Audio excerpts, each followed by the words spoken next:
Hi everyone! So dahil malapit ang pasukan, so kami ay namili ng pakunti-kunti muna. So yan. Namili kami sa mall.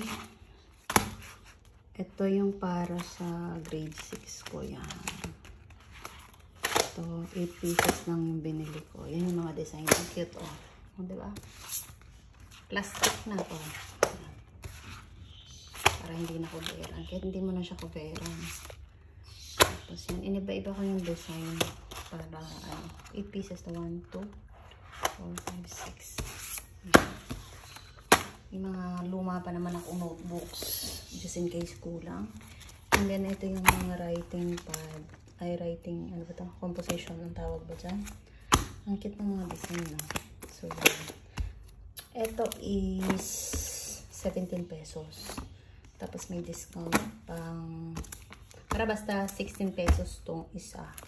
Ito naman ay 20 pesos. So, medyo mahal ang mga notebook. Ayan. May cover na siya. So, kaya hindi ko na siya kukuberan pa. Ayan. And, ito pa yung iba. Mga bond papers. Mga pandikit. And plastic cover para sa libro. Ayan. So,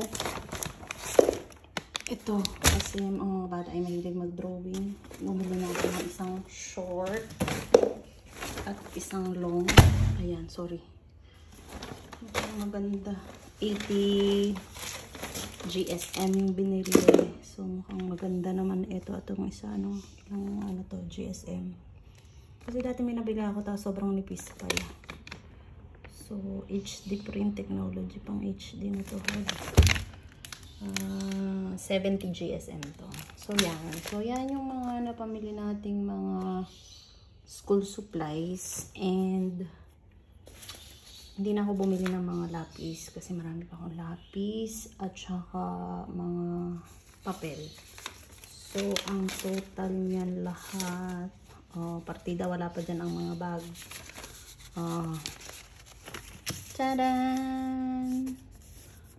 So, yan. May discount pa yan. Kaya, para sa tatlong estudyante.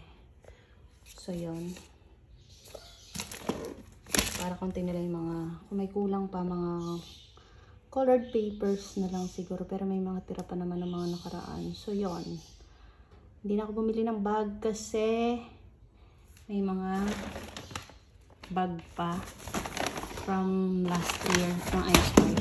Kasi December lang naman yung ginamit. Mga regalo sa kanila nung Pasko. So, yun lamang.